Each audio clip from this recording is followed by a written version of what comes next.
I knew. See, look at that. It's just that quick. We smoked him out. There he is, 60 cycle hum.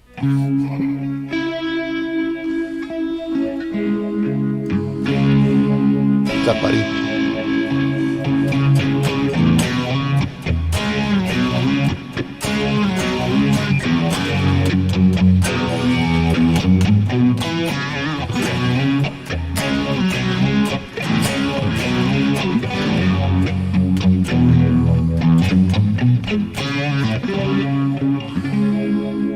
But is that the real 60 cycle hum?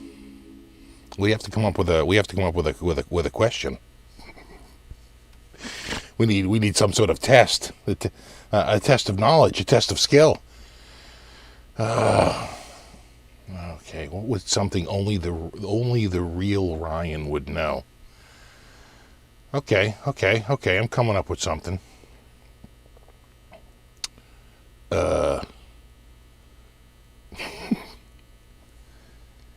What do you guys dress as in your band? Only the real Ryan would know that.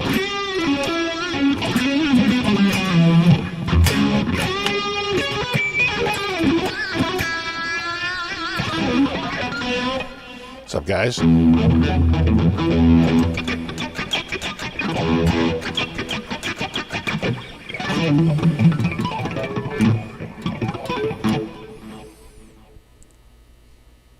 Okay, that's him. We're good. Okay. And be clever. What I should have asked you is, where did you first tell me that? And a hint is we were all sitting around in a circle. I'm up late. This is a fresh coffee. Yes.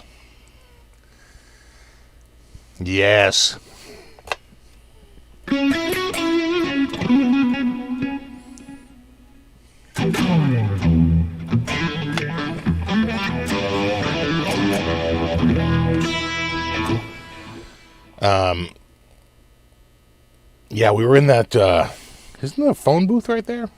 No, something's right there. That little, side little sitting area. They had that 360 camera. Remember that? The little camera that did the... And people, I think, could spin it around. I forget now. Yeah, definitely Tolman.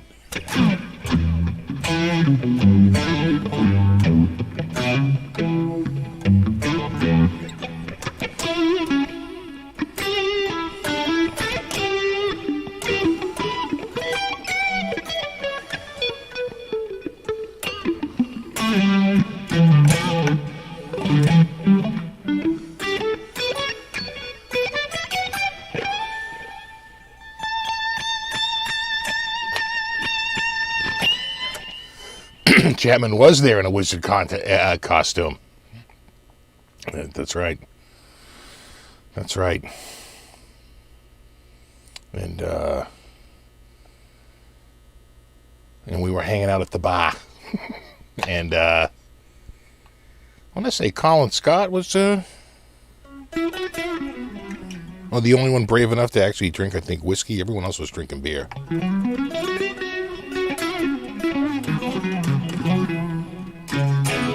And didn't we do I feel like, maybe you weren't there, but didn't we do a live show, for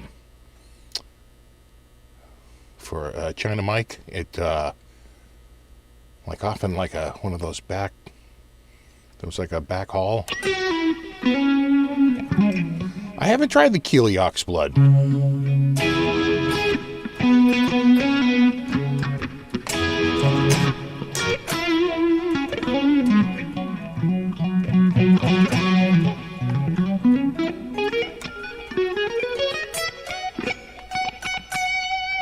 This is Miami. This is a 912. I was working on it in another guitar, and he showed up and said, you can just keep it. I was like, all right, if I have to, sure, I'll throw myself on the Yamaha grenade. I'll take that git shrapnel. I know, getting a little nostalgic now, right?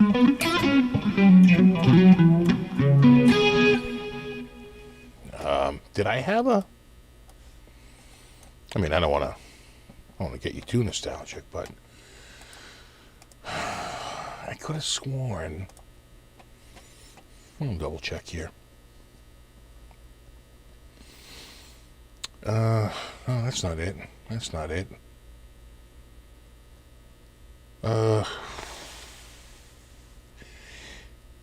No, that's not it either.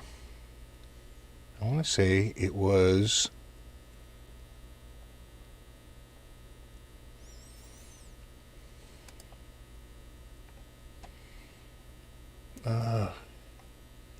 yeah, but I don't know if I have a photo of you, do I? Oh, here we go. Here we go. Hello.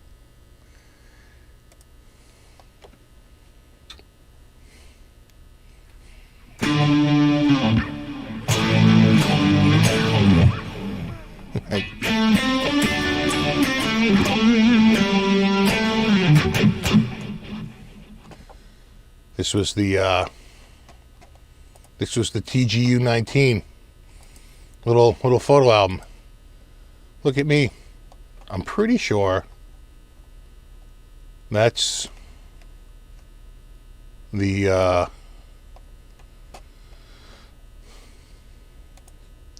yeah, that's the Eiffel Tower, and that's the river. You know that river. You know that river. It's a very famous river. And now we're over more rural land. There we are. Look at this. It's a bunch of this. Phil. And there's Paul. And, of course, Samurai. Oh, look at that. Look at that. See, this is what he's really like. See, we can't give it away. We can't give it away. But, you know, Glenn is actually a super nice guy. All right, don't tell anyone. Because he's always giving me the sexy face. I don't know what it is. He's always giving me the stink face. You got the stink face and the sexy face. I don't know what's going on there. And you get the rural land. Of course, here we are. Oh, look at that. By nature of the number, went in alphabetical order. Nice work. I'm gonna slow clap that. Well done. Well done. And there's our kit. There's our kit. We're gonna go down a little memory lane here. Glenn is a sweetheart. Yeah. There's the room. Nice room. And then there I am. I'm right there. And you don't think I'm there, but I really am there. We are hanging out. Nice photo. Nice day. Nice friends. And Paul's going, I'm telling you right now, this guitar is amazing. And there's Jamie hanging out. That was a wonderful room. All right, that was first night there. There they are. What's the name of this Marvel group right here? Huh? We need a super friends. And there I am. No, this guy. I don't want to install Google Photos. Stop trying to tell me to install it. And then, of course, a lot of meat-based breakfasts, you know. Don't forget the meat. I'll take meat and a side of meat. That was a nice one. There you go. Oh, yeah. Sitting around those big-ass tents. We got some Rev. Got the Wizard. That's outside the back of Tolman, right? Nice. Big tents. Those tents were big. I mean, look at the size of those guitars. Look at the size of these tents. Big tent.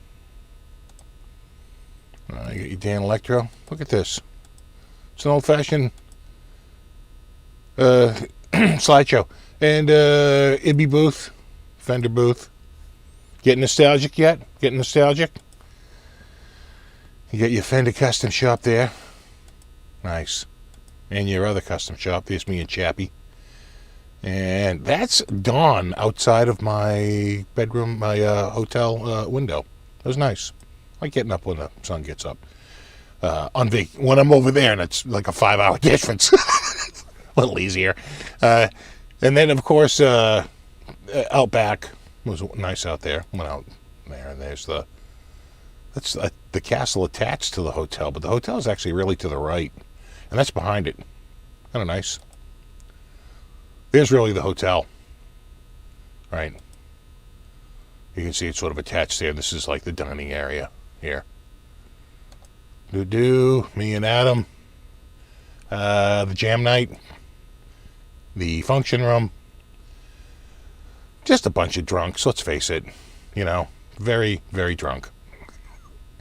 That is an actual 62 Strat. We were all sort of salivating over it.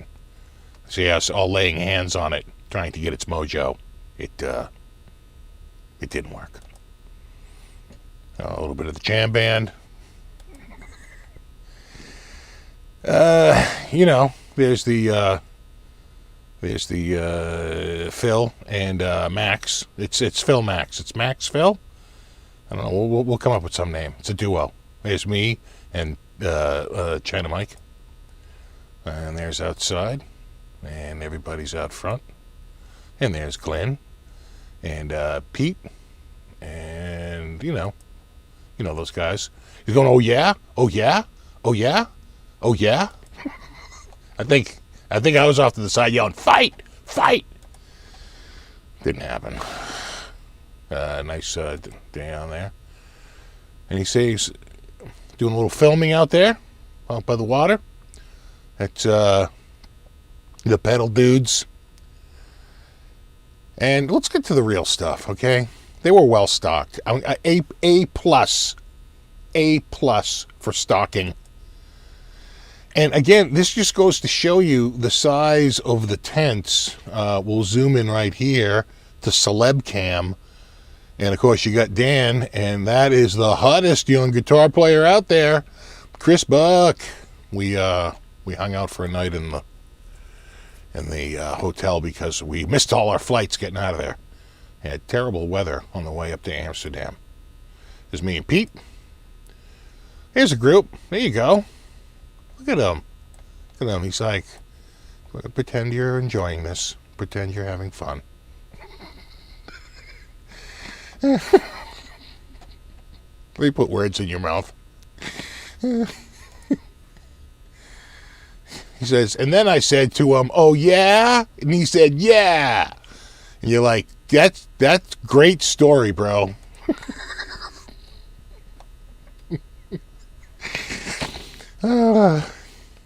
Me and Tone King, me and Max, that is not a wig. That is his actual hair. Same here. That is also his actual hair.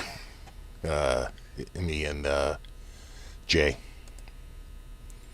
And, God, I always forget the name of their channel. Is this the Bass? Help me out here, Ryan. What's the name of their channel? Is it, Bass the World? No, what is it? The Bass channel?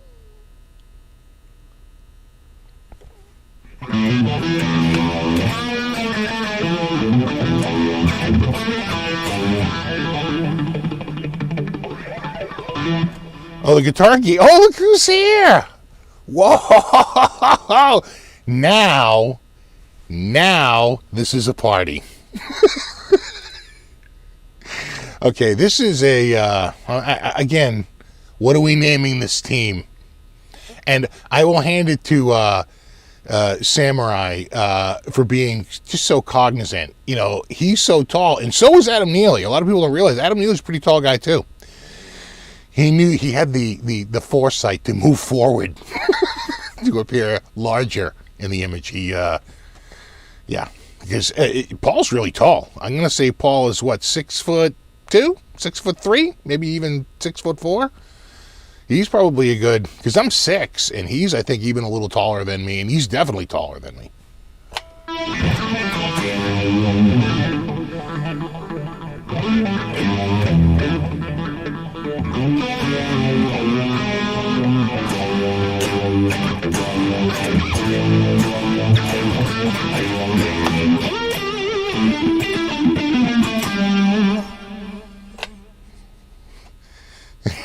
Yeah, watching Dan and Mick jam with Jay at TGU. Oh, yeah. No, yeah, Paul is tall. No, he is. Here we are. Hanging out. Patrick, Paul, Phil, Agufish. My buddy, Joss. Getting Jossy with it. Of course, the Gator. Don't ever forget the Gator. And of course, this guy, he's from Boston too. He's got the Boston accent. If you pry it out of him, it's in there. Trust me, it's in there. You never fully shake it. Again, more with the tent. Oh God, I love this guy. You know, it is about as genuine a guy as you'll ever find. He's I just friggin' love Colin. Pete, we're like, what are you holding there? I just bought him for him. I'm a dad to his son. Oh, look at this. This is a reverse bro hug. This is when I hug you by having you hug me. You see that? That's what we call the reverse bro hug.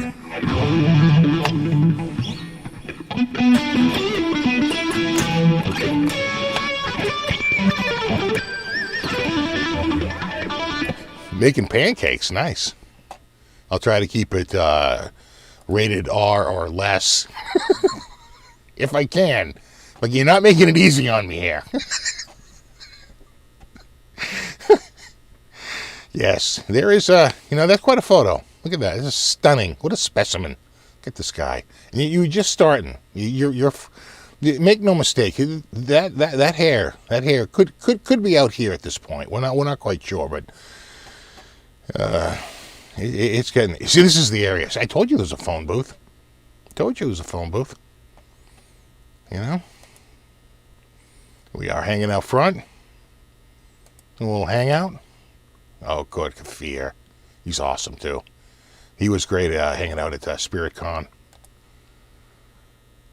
And that he bought that, right? Didn't he get that? The Gamble? Pick up the Gamble? I was like, look at you. And that's out back. Heading back. Oh, and there we are in Amsterdam. We literally smelled weed the second we walked out of the airport.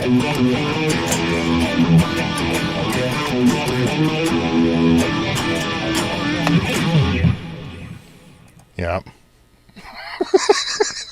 Max looks a little nervous around me. I'm like, get over here, kid. And then look who came walking up while we were waiting for the bus to go to the airport hotel to hang out for a night because they couldn't get us a flight out of Amsterdam for the next day. The Glenster.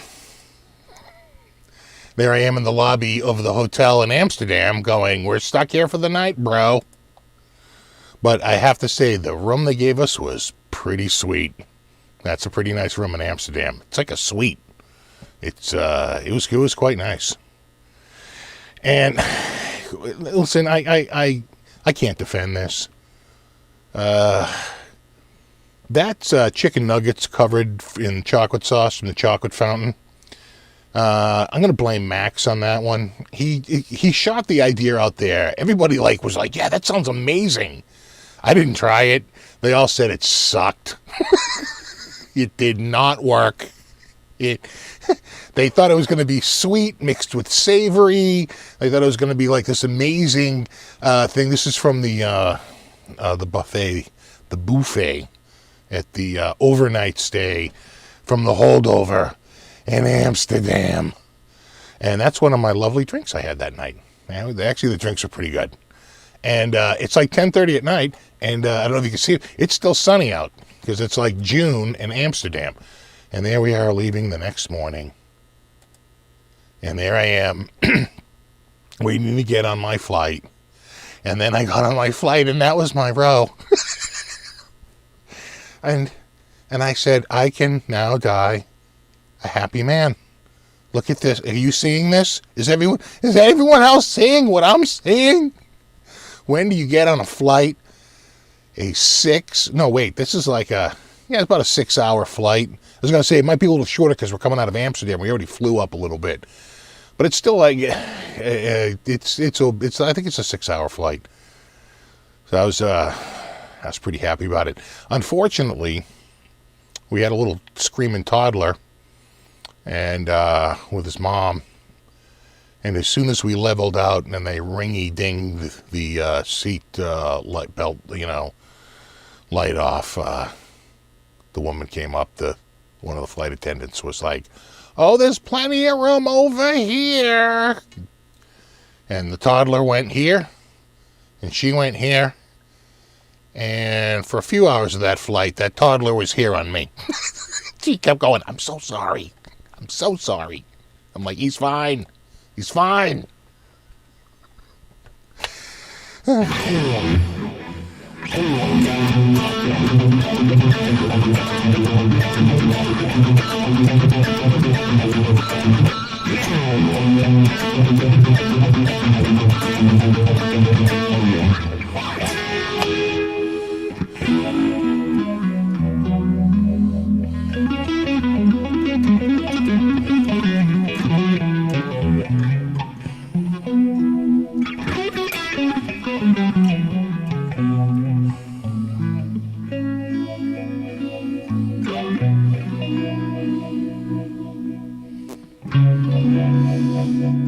Laura Cox was not there, but Mary Spender was.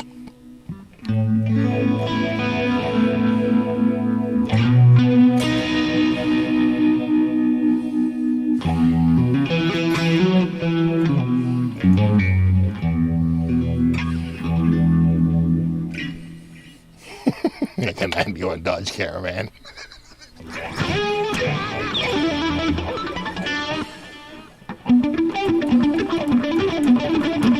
The EVH bottle filling sound? Yeah, I gotta turn the phaser off though. That will not work. Boo-boo-boo. So I think he does it. I think he does it by doing like second, third, and fifth. And you gotta.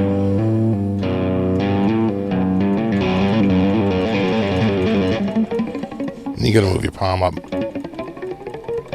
right? I think he gets it. Well, maybe he does it with the open string, right?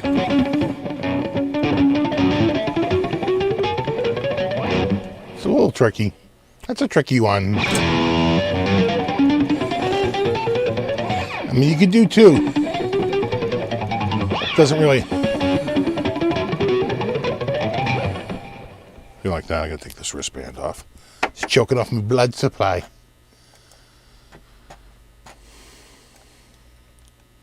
It's like a wrist ring. Is that a thing?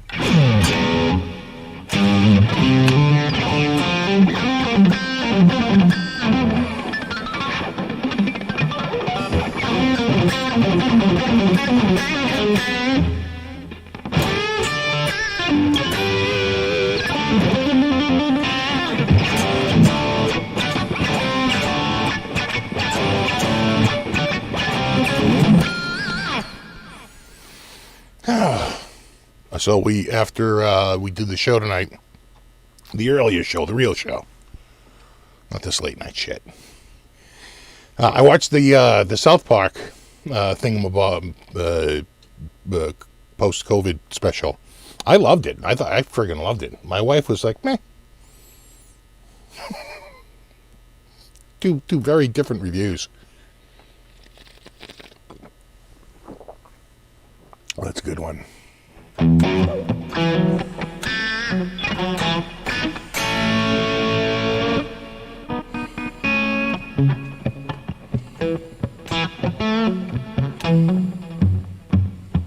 This is a thin neck. It's a thin, very thin. Not wizard thin, but not too far. The guy who designed this guitar designed those wizard guitars. He left Ibanez and was wooed over to Yamaha. Or, as they said on South Park, Yow Mama.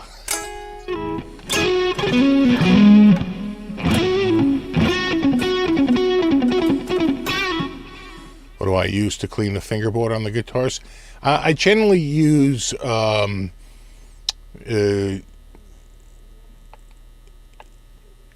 used to use steel wool, but I think it's actually a little too messy. I think you're better off with the blue Scotch-Brite. Don't get the green. The green is very abrasive. Get the blue one, all right? Blue Scotch-Brite and mineral oil, because you need a lubricant, or you might scratch it a little too much, and you don't want to press down too hard.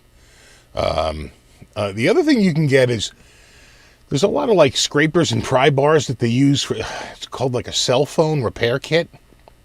That actually has a lot of nice little rigid scrapers, especially for getting around the frets and cleaning around there. You can get the whole kit for like $10 or something. They're pretty cheap, $15.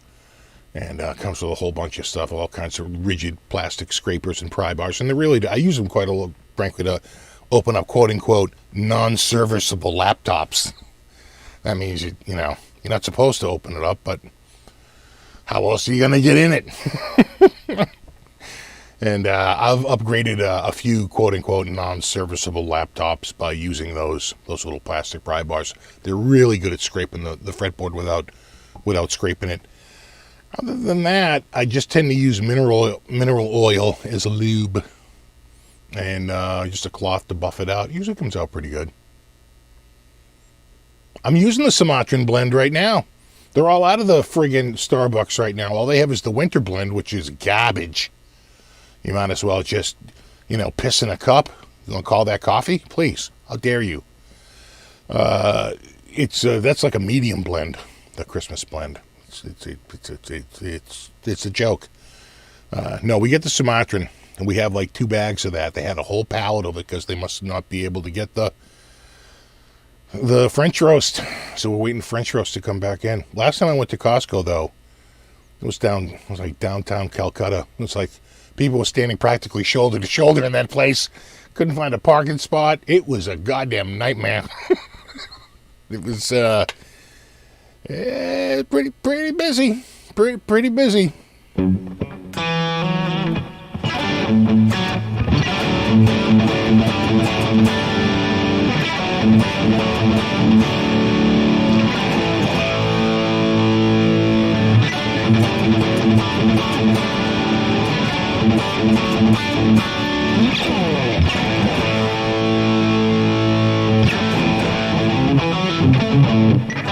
There it is.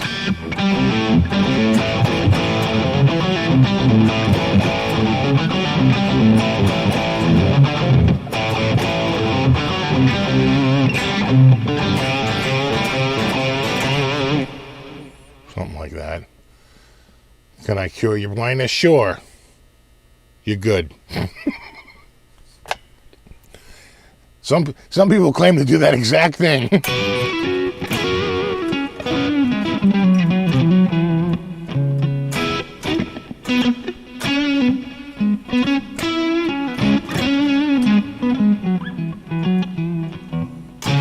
Any late night guitar shopping in you tonight?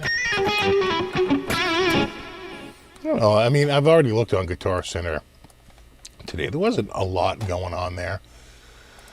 What do they have for, let's just look at the general count. Where is it? Right there. Hold on. 35,000. So they've blown through about 3,000. This was 38. This was 38 and change. About 36 hours ago.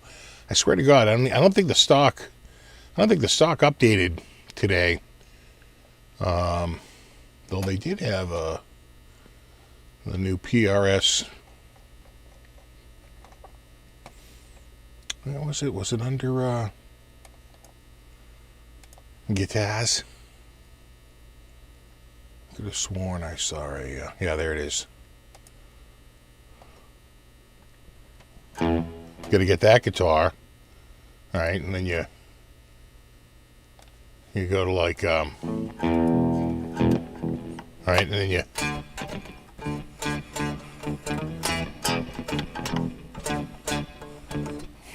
if I could play.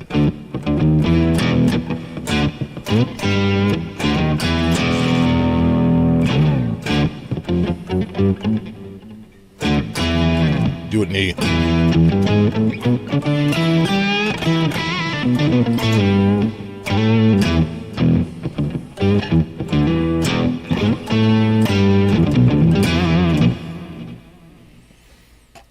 It's a good looking guitar. Kind of reminds me, quite frankly, of the old Ibby, right? Doesn't it kind of look like a like the old Roadstars? You know, like 86 and prior, right before they went to the new design. Nice color though, and I like that it's HSS. Nice. Anyway, let me get back over here. Do.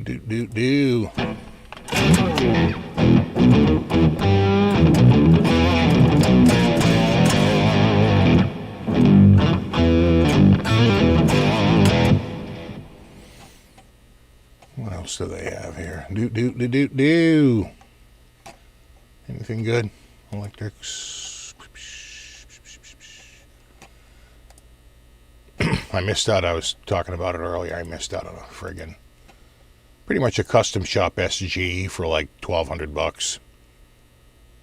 You know, when you're staring at something and you're going herp derp, and the next thing you know, it's gone. You're too busy herping and derping. Someone else is forking out the cash. That's what happened. And it's not good. Yeah, it was right in this zone here. It was definitely in this zone, because I remember seeing like this one and this one next to it, and I was like, oh my God, one of these things is not like the other. And it really stood out. SG Classic wasn't any of that. No, this was it was full-on custom shop. The other thing that gave it away, again, even compared to the 61 reissues, this is the closest one that it looked like. Actually, there's a Trucks model on here that looks even closer, because it had the, where's that Trucks? There it is, right there. Because it did have the pick guard, but it did have this plate down here, and it had the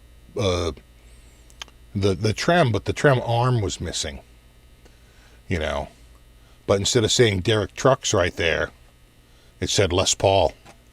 And that was my giveaway. And it was like, you know, $1,200.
Helps if you put your fingers on the right notes.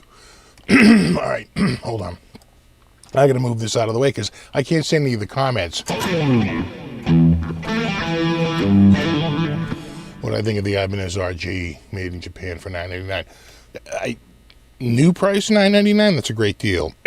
But used, I see them as low as like $7.99, and I've seen $7.99 price pretty recently. Oh, what's up, Baker X Eric? Good to see you, man. Yeah, but can he play Stairway? No. What do you gotta do it like what's his name? Like Greg Cogg. Right, he does it like almost like a country style, you know?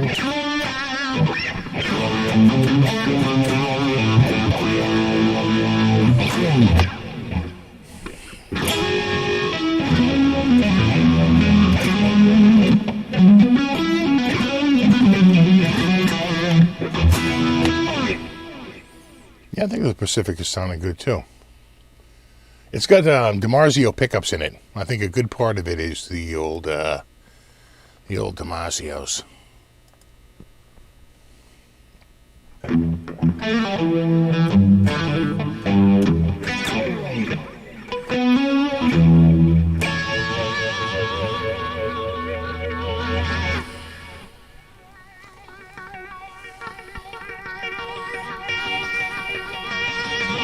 It's out of control.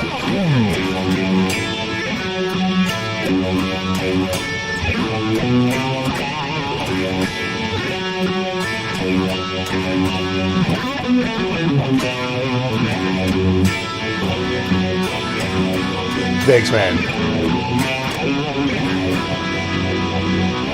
Any opinions on the old Carvin amps? You know, I gotta say, I remember we drove, there was very few people that were actually Carvin dealers, right? Carvin was always direct, but there was this one guy who basically ran a little store out of a, out of like a music,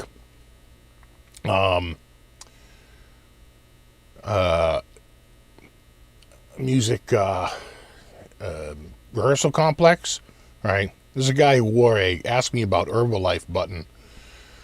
And I remember we went there in a snowstorm with some friends and go to check out the car. He had the big Carvin amp, that big giant head. Was that the X100 or XB100 or I think it was X100, right? The big 100 watt head that Carvin made. It had a graphic EQ on it, if I remember correctly.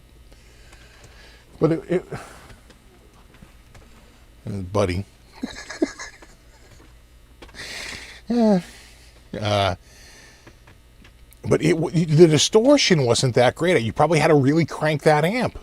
You couldn't crank it too loud because there was other people in there. But I was kind of disappointed in the amount of distortion that was coming out of the amp. I feel like it needs a boost in front of it to really get the XB100, X100B. That sounds about right. Yeah, that I'm sure that's what it was. I was a little disappointed at how distorted it was. You got to remember, I'm coming from these like solid state crates, at my music store, and they had such a much heavier distortion, and it wasn't all that distorted. We were a little surprised at how little distortion that had, even with the gain already cranked way up and the master way down. But those amps, I think if you just put a boost, it's sort of like how a Marshall worked, right? You sort of had to put a boost in front of it to take some of the wool off of it, and then it really shines.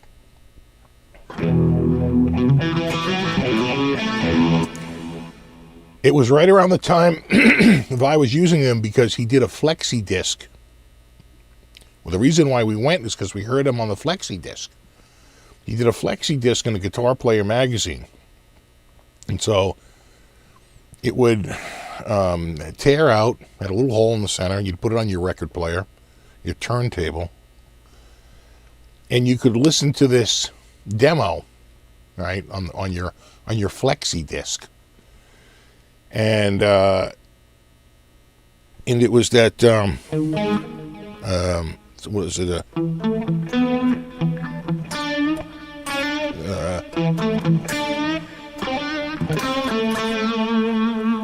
Right, that blue powder, right?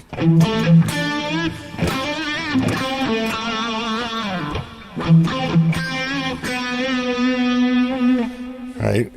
I think that showed up. It wasn't on Flexible, which came out. When I was surprised that blue powder wasn't on Flexible, but it showed up on Passion and Warfare. And that was the song, and I think that was it. That was the catalyst, right? He had Stu Ham on bass, and probably Greg Bissonette on drums. And it sounded pretty damn good. That amp did not sound like it sounded on that flexi disc when we heard it in person.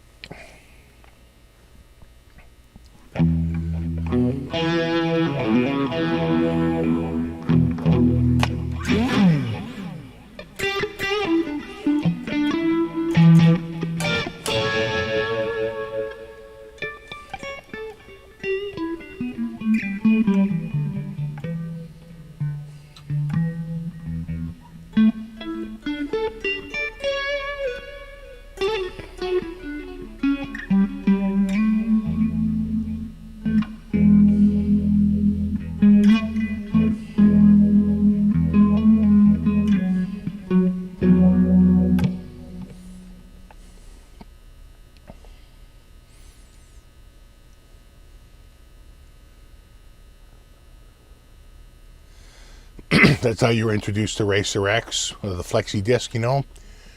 I wonder if that was it. Although I want to say I might have heard it just because I had a friend who was like way into buying stuff off of Shrapnel Records. And so, you know, and then it starts to become like, you know, the dick measuring contest about who can order more crap off of Shrapnel Records. Right. Oh, you haven't picked up the latest Tony McAlpine? Oh. Ugh. Oh, thanks, Chris. Much appreciated. I do have a Kramer SM1. So it's for $6.99 used. That's a good price, actually. They've gone up, and they're probably going to go up again. I think they're at $9.99, but I think right lately they've been more like $10.99 or $11.99. So that's actually a pretty good price, without a doubt. Yeah, we were a Gallion Kruger dealer, so I forget the model, but it was the little stereo one, right? Had a chorus in it, and it was tight. It was tight. It had a sound. There was a certain sound. And the problem we had with Gallion Kruger is we had quality control problems with them. I remember we sold one, and we kept having problems with it. And, you know, we were going back to Gallion Kruger. And that guy, that dude, I mean, he put up with a lot. He waited a long, like months and months and months for them to finally fix his amp. That was a lot of time, you know. I think they eventually got it sorted, but, you know, it was kind of I remember at the time he was not happy. He was pretty pissed off about the length of time it was taking for them to repair that amp. He's like, just give me another amp, and they're like, we can't, they won't just replace it. It has to go through a repair process, and it's just taking forever. And I wonder if we had to send it to Gallion Kruger for repair. You know, I don't even know what the process on that was.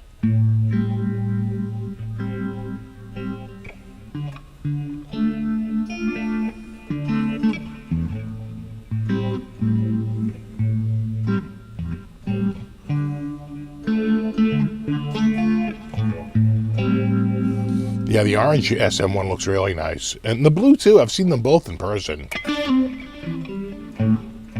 They're both nice. The black is nice, too, but the color is a little more subtle. You won't notice the metal flake in it as readily as you will the orange or the blue.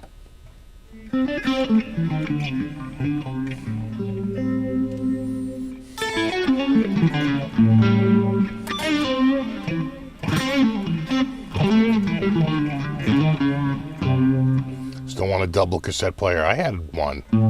Had the auto dub, you know. One touch dub, which I swear was just the mechanical button that pushed down the play and the record on two of the, you know. I think later on I got one that had electronic servo mechanism in it. But what you find out about that is that if you leave your stereo on a lot, that burns out because it's always like running in the background, and it just engages so you wear out your motor by just having your stereo on, even if you're not using it. I learned that the hard way. I know, it's when you charge back, right?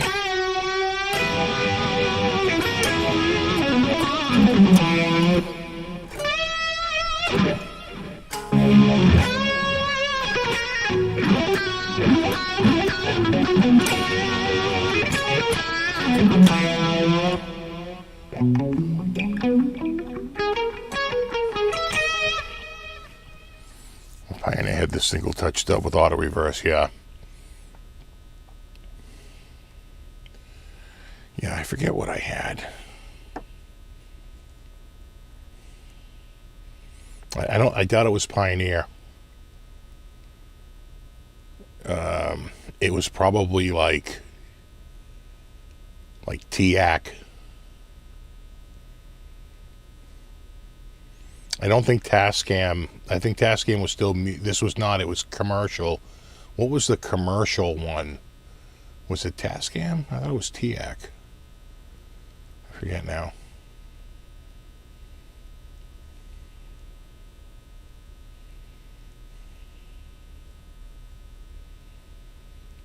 What kind of pickups are in the Yamaha? I think it's the PAF. I think it's the PAF, the DiMarzio PF Pro. I think in the bridge, and the I think it's the HS2s or HS1, HS2. I used to know that too, but they're humbucking. So what is it? It's the Yamaha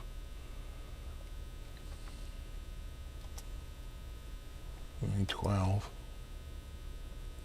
Taiwanese made by Axle Body. That looks about right. What do they say? They say it's DiMarzio, but they don't say the exact one. They just say they're all DiMarzio. That's of no help. There's a reverb listing. Let's see if this guy knows. He changed the pickups to Duncan's. Why, God, why? I think it's PAF Pro. Well, here you go. This is, I think, a review. This guy might say what it is. I swear to God, I think it's... I want to say PAF Pro, but I thought PAF Pro had the hex... had the hex screws.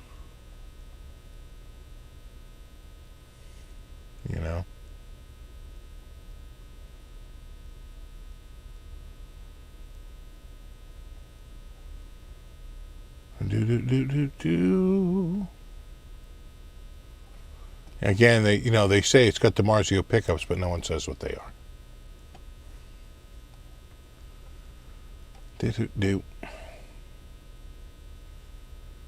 Guitar site, what do they say?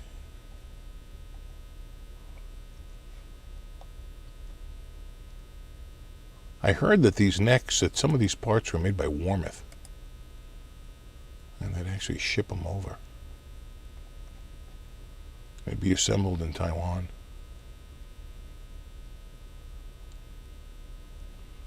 Again, DiMarzio pickups. No one ever seems to know. I think it's HS2 or HS1. But it's HS, right? It's humbucking single coil.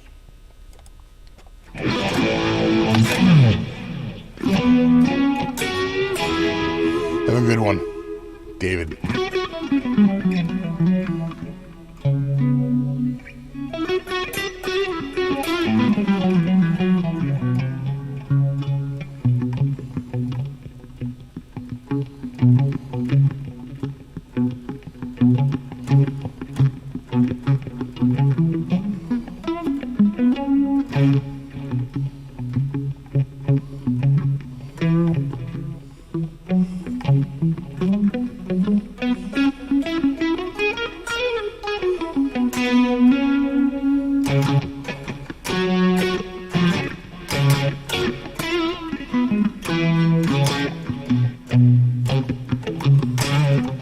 you like the sound of these pickups, so.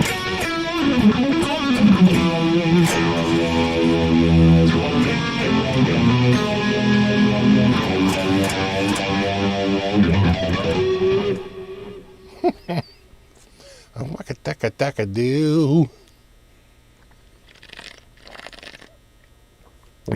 That is good.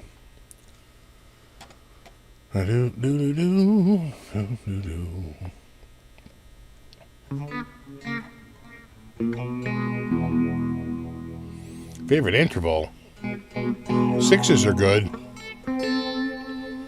Thirds. Octaves.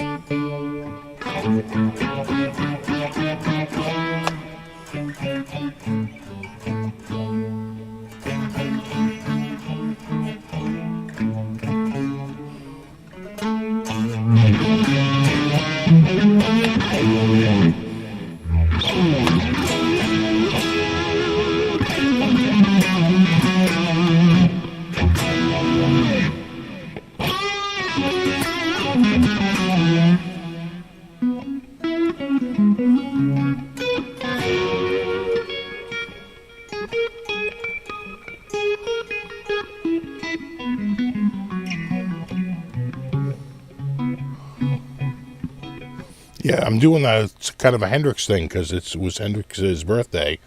For some of you, it still is, but for some of us that have moved on to the next day, it is no longer. But yesterday, for me, yesterday was Hendrix's birthday, and I kind of had this. The only difference between this and my normal sound is I have a phaser on. Phaser off, and back to the normal.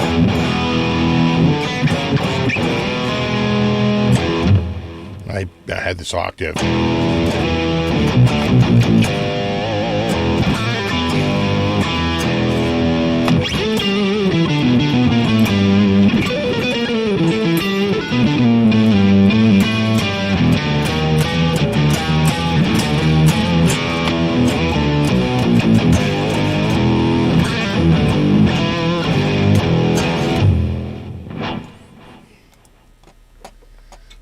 Just having fun. It's what we like to do.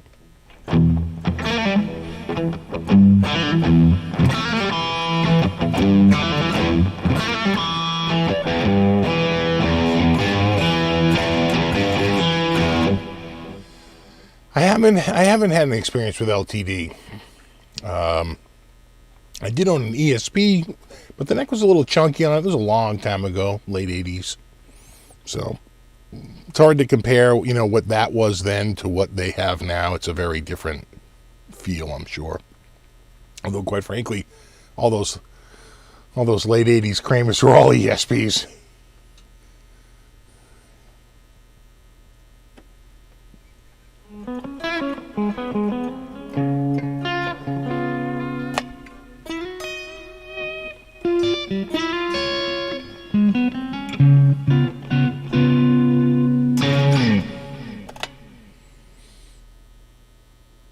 I haven't checked out Harem Scarum.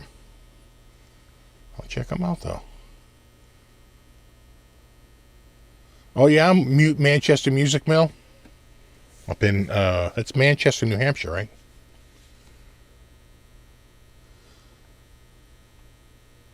How are you recording that without holding your phone in your hand?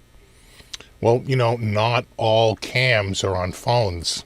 I know that's hard to believe, but they make non-phone cams called webcams that plug into computers.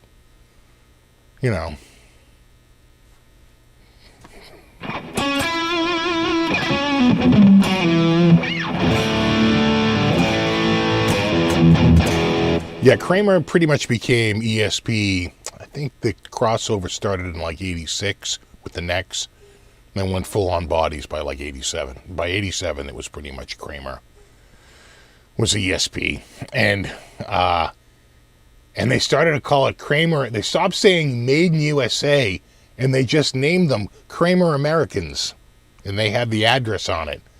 Are those made in America? Sure. They left a lot to guesswork.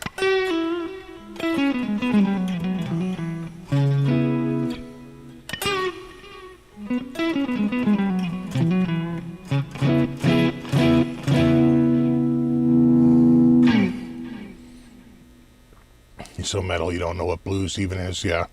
Blues is what you start to play once metal gets tired. Trust me.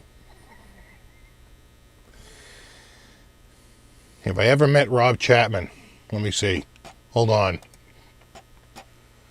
We were just looking at this. Where was it? This one.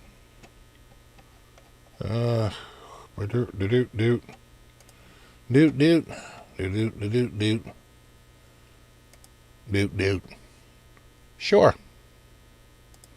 That's in Germany.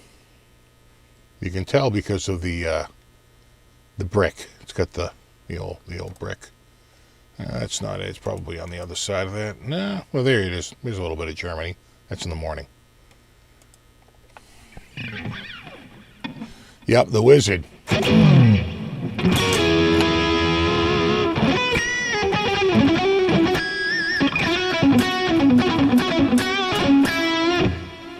What's up, Mark? Well, Hendrix chord is not just E7,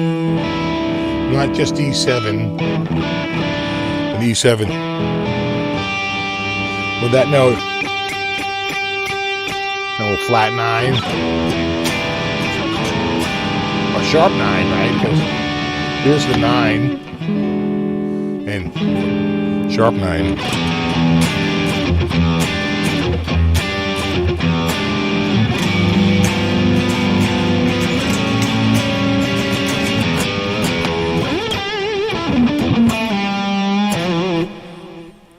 I have met Ola. I met him at the NAMM show.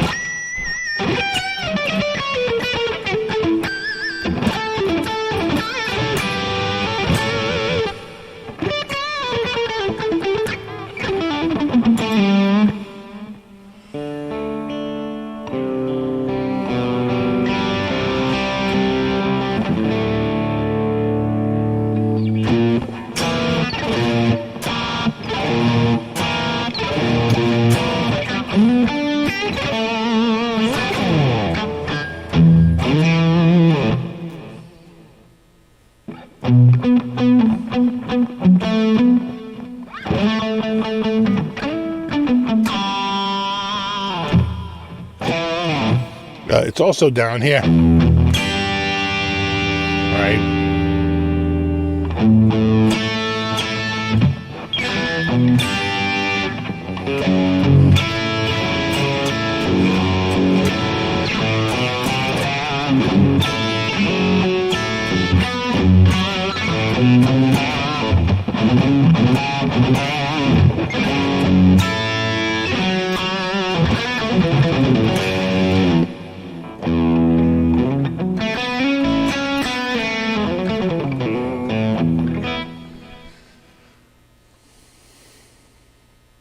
That's not how you play it. Well, maybe you're playing it wrong, bro. Just throw it on a slower downer.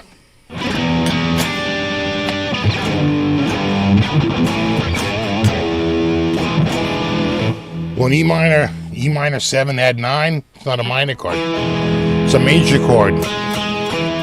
There's the major third. It's not a minor chord. No, it's an E9, E sharp 9, E7 sharp 9. Oh, thanks, Guitar Journey. Thank you.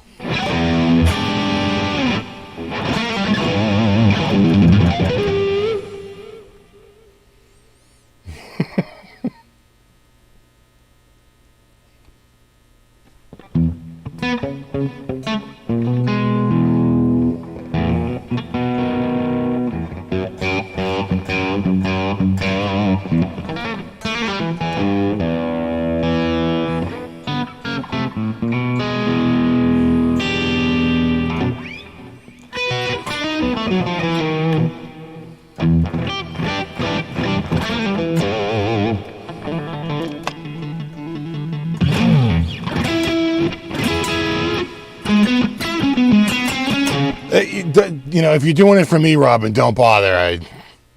I'm not going to watch it. I'm just being honest with you. I have no interest in it. So, if anyone else wants to, sure, but I don't even know if you can post a link to a video in this chat. You almost certainly can't in the comments because YouTube doesn't do it anymore. So they block all that stuff. So, I don't want you to run on a wild goose chase there.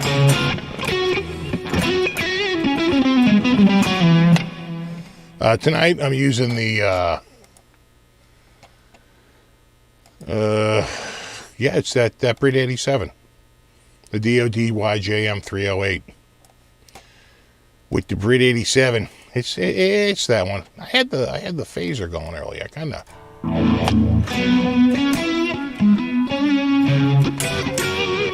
like the sound of that phaser, giving me the Hendrix vibes, Do.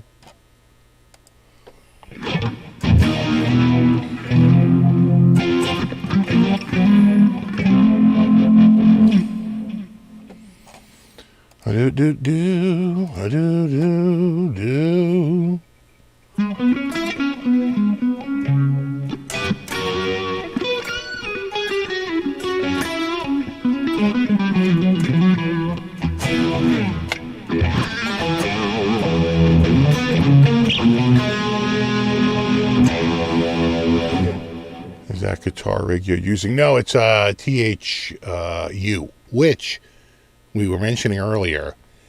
I don't know if the sale is still going, but they did have a Black Friday sale going where instead of it being like $319, it was like $169, right? It was a pretty good discount. So if you were holding off to get it for like their best sale, it's kind of going on right now. Just go to their website. Just look up Overloud. I think it's overloud.com. Just go to their website and I think it's under products. They have a lot of stuff on the front page, but a lot of it is just like the rigs. Just go to products and go to THU full, I think, and then they'll give you the price right there. And I think for euros, I want to say it's $169 or 159 euros, I think. This coffee is good. Damn good.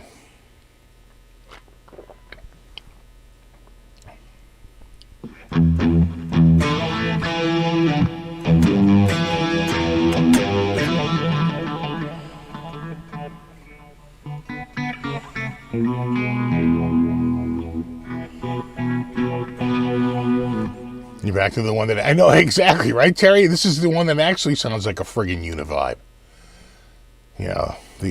It's actually the phaser, but their quote unquote Univibe it's kind of not Univibey at all. It's pretty weak. This is the only one that even sounds remotely correct compared to the other ones. Kind of weak.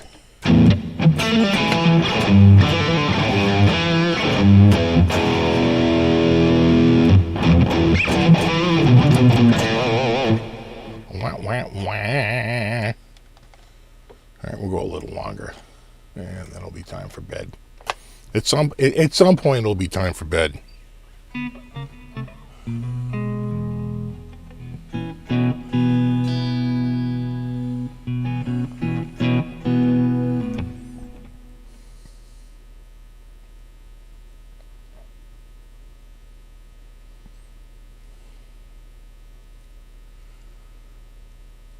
Typical shipment schedules are wicked unreliable. I know.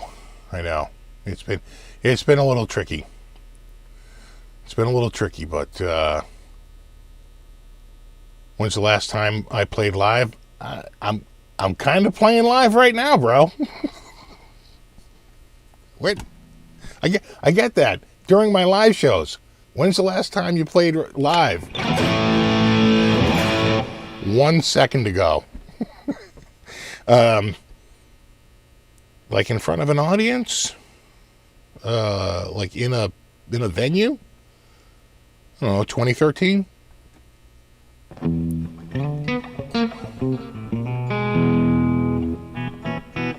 This is a Pacifica 912. It's a 1990s model, I think. It's very light.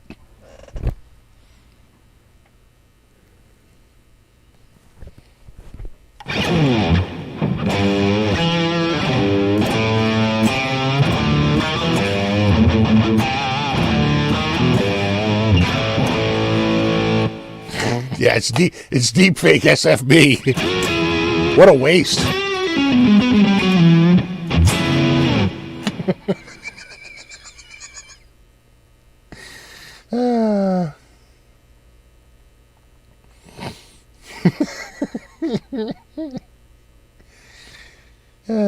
There's a video you've seen it posted. It's a Fender basement, and the guy nailed the Hendrix tone. Sounds good.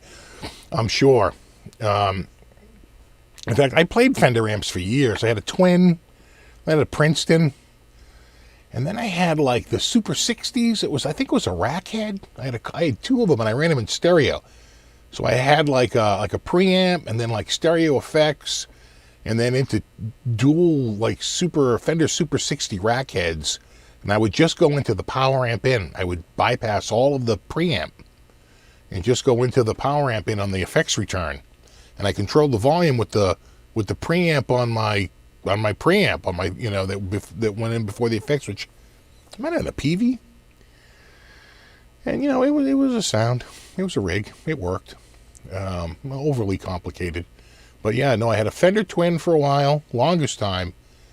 And that morphed into, I think, the Princeton, and then the dual rig, and then I was back to a Princeton again. And then I think the Princeton might have been in stereo. It could have been a Princeton stereo chorus, now that I think of it. It was a red knob one. At least the second one was. It was like a red knob from the early 90s.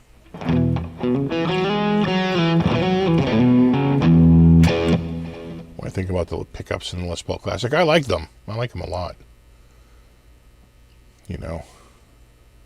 They sound different from the ones in the SG, too. I'm sure it's not just that. It's also the build, difference with the, thicker body and there's a lot of difference between those two guitars, but I really do like the sound of that Les Paul. All right, Chris said he just checked. He says Overloud, the sale is still going on. It probably go on for like the rest of the weekend, I would hope. So we'll see. Yeah, Fender clean is always nice. That's what we would do. We would sometimes run them dirty, but they'd be so noisy. We actually got pretty good tone by running them clean and then using a distortion pedal for all the distortion.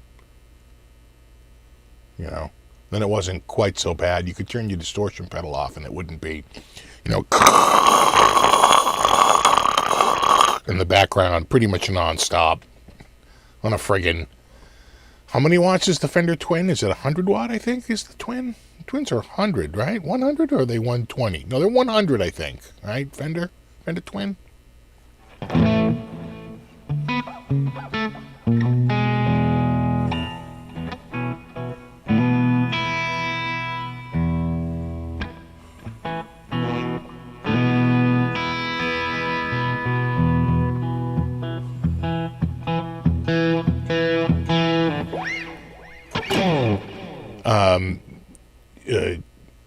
Shane from In the Blues tells me if I'm going to get a new Fender, he tells me I should get the Blues Deluxe. He's like, trust me, that's the one to get. He's like, you'll really dig it. It's like full on. He goes, takes pedals wonderfully, and it's got an amazing blues tone. And he's like, just get the Blues Deluxe. All right. Is it 80 watts? It could be 80. You could be right. Could be 80. It is. It's super loud. That's why I thought it would be 100. Just because the Fender Twin, it was definitely 80 pounds, I can tell you that. Might have been a pound per watt. Because the one I had weighed a friggin' ton. It really was like 80 pounds. I had trouble lifting it.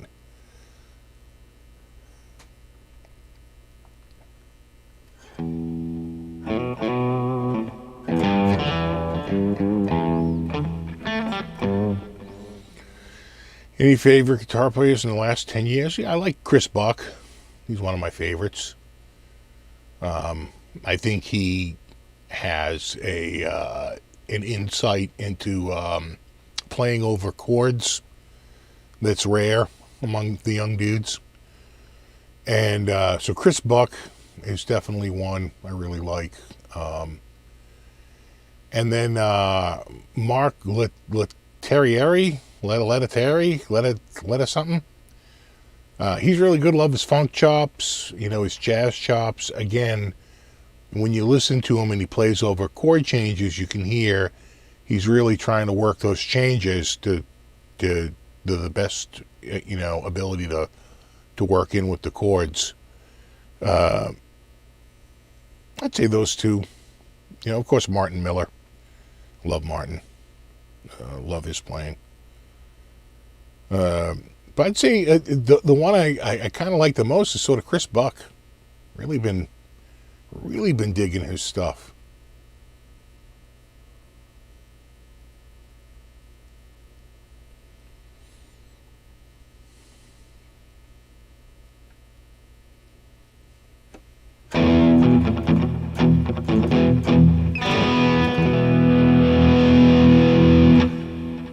Yeah, was it Lettieri?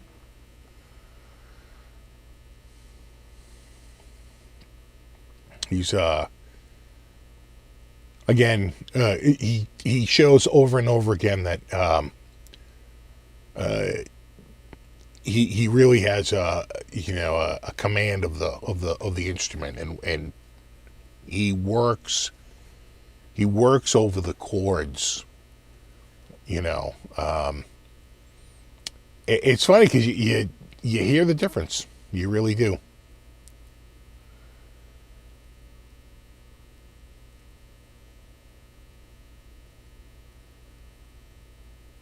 Thoughts on Slash? I think he's an amazing guitar player. He came a little bit after my time. Like right when he was coming out. You remember, Appetite didn't come out till like really 87, and really it was the soundtrack for a Clint Eastwood movie. All right? The reason why people liked Welcome to the Jungle is because they heard it a lot in a commercial. And but they really broke in 88. I would say way more than 87. There was a ramp up, and by 88, I'm full on Mike Stern, John Scofield. I'm so out of it. So I've never bought a Guns N' Roses album. By that time, I was not buying rock albums really, even for a stretch, a long time. Just not interested,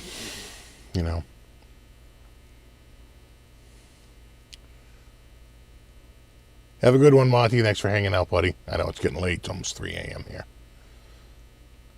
I don't think Slash is awful. I think Slash is a good player. I've seen him, tear it up. It's pretty good.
I know. People are always like, what? People are always stunned at the albums I've never bought. I never bought a Metallica album. Again, they were sort of around You got to remember, Metallica was around for a long time. When did they first break? 82, right? 83. I feel like they had been around for quite a while before they really made it. Like 7 years. I don't think at least 5 years.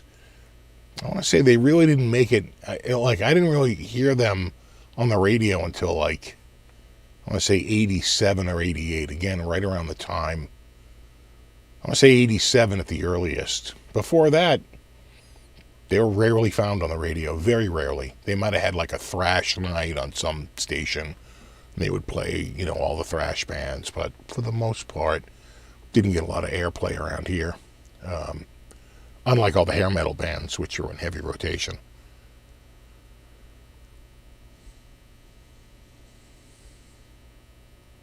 '83, yeah. I feel like Metallica, Kill 'Em All was '83, yeah. Yeah, I remember them pretty early. They had been. There was definitely some buzz out there about them.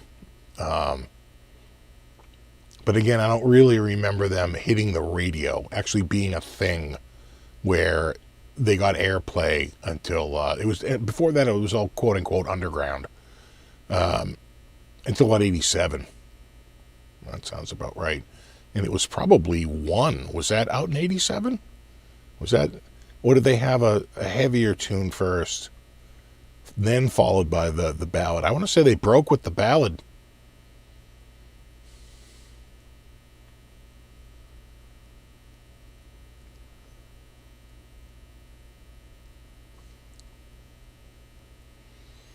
I don't know the great guitarists ever mentioned Frank Zappa. Well, Frank was a really great composer, but his guitar playing, his technique wasn't particularly great. He could be really all over the place at times. The guy was a genius musically, but his guitar playing was just, it was an acquired taste. You either loved him or you hated him. And apparently a lot of people were in the second category. I got to see Frank Zappa live, though, and he played a really long set. In fact, when I looked it up, it's like rated like one of the best sets of that tour. I think because it went so long. I think they did 29 songs. It's a pretty big set, including Stairway to Heaven and Whipping Post. And the only thing I'm bummed out about is the next night, the night I missed, they did, I think, 26 songs or 25 songs. I saw them on the Friday night. They played Saturday night as well. They did like 5 tracks in Joe's Garage, which is kind of my favorite. They did Lucille. They did Cruise Slut. They did Jammed in Joe's Garage. They did, I think they might have even done Wet T-Shirt Night. They did a bunch of tunes from that record the second night. And the show I didn't see.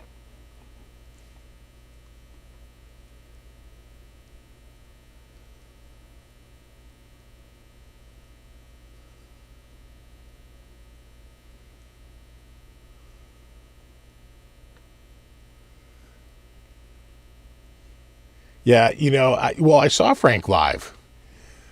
And, when I saw Frank in '88, I had already been playing. Been playing guitar since '72. I'd been playing guitar 16 years.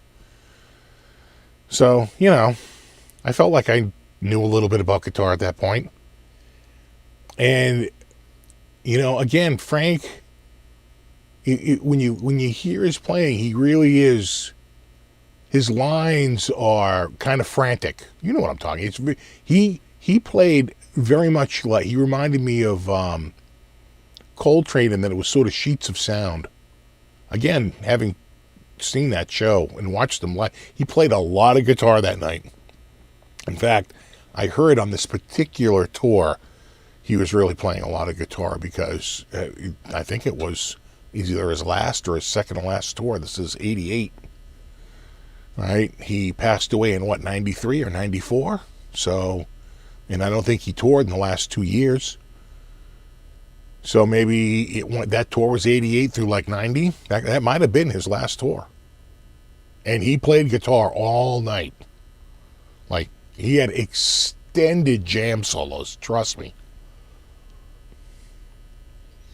Yeah, Dweezil's playing I really like. Dweezil's a technician, man. That dude, he knows what he's doing. He knows his way around a guitar.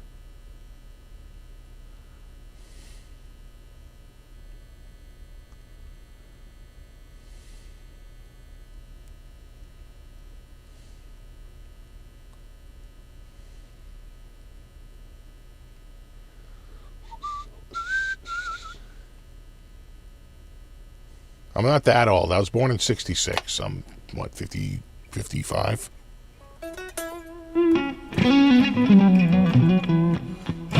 I started playing guitar when I was 6.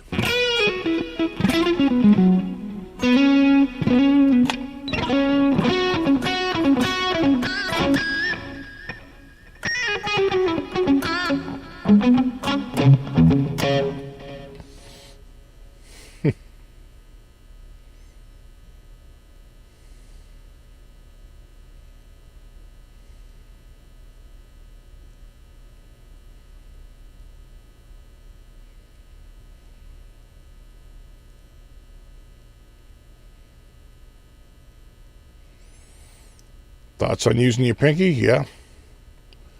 I pretty much use it all the time. I recommend you use it. It's just one more digit. The one thing I noticed, the weird thing about, I noticed about Paul Gilbert is that he doesn't use his second finger so much.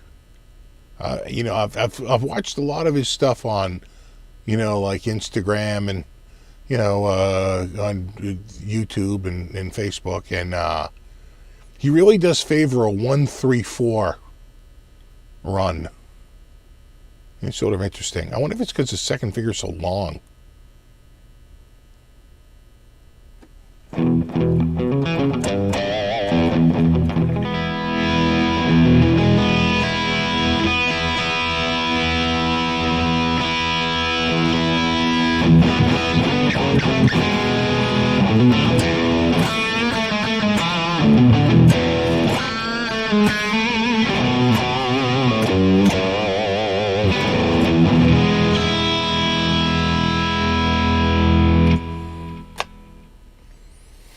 Yeah, and you use your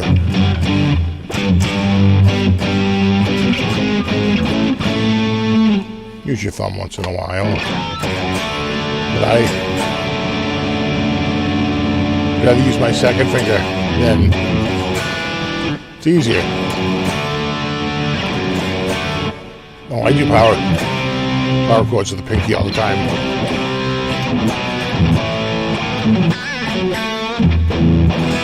Or do an E chord like this with your pinky, right? Not like that, like this. People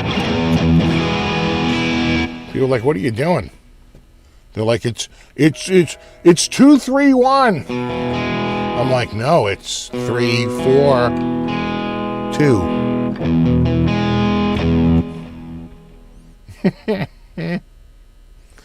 Yeah, I'm gonna be out of. Have a good one, Ike. I'm gonna be out of here in about 5 minutes.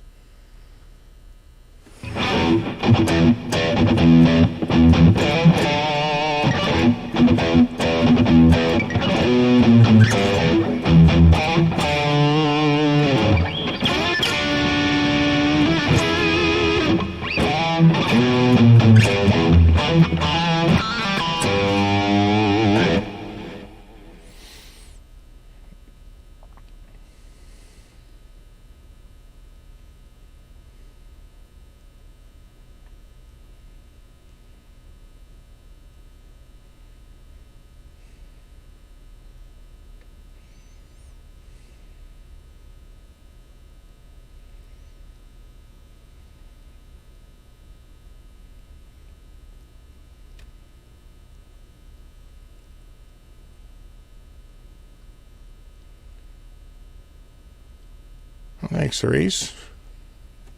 Much appreciated. And bonjour de France.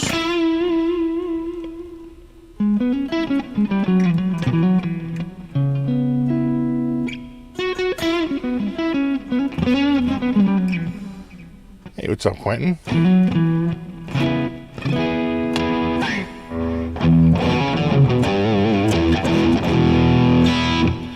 Did you learn guitar to bag the babes?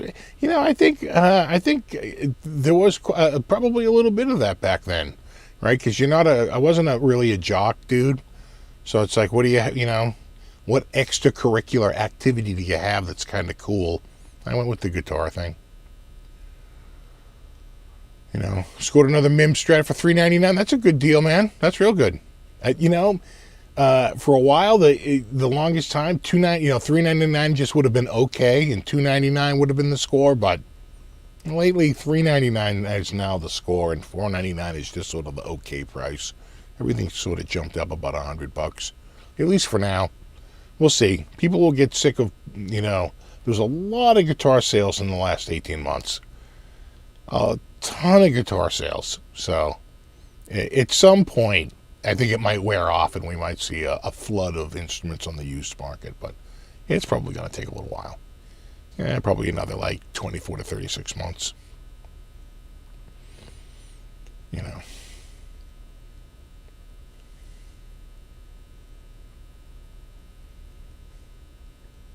Oh, thanks. Johnny R, great show. Yamaha sounds good. Yeah, absolutely, man. Yeah, I think I'm going to call it a night. I can tell I'm getting tired. I'm wearing out. So it's I think it's ready for bed. I don't even know what time the Pats are on tomorrow. Probably 1 o'clock game. Unless they got flexed, which happens.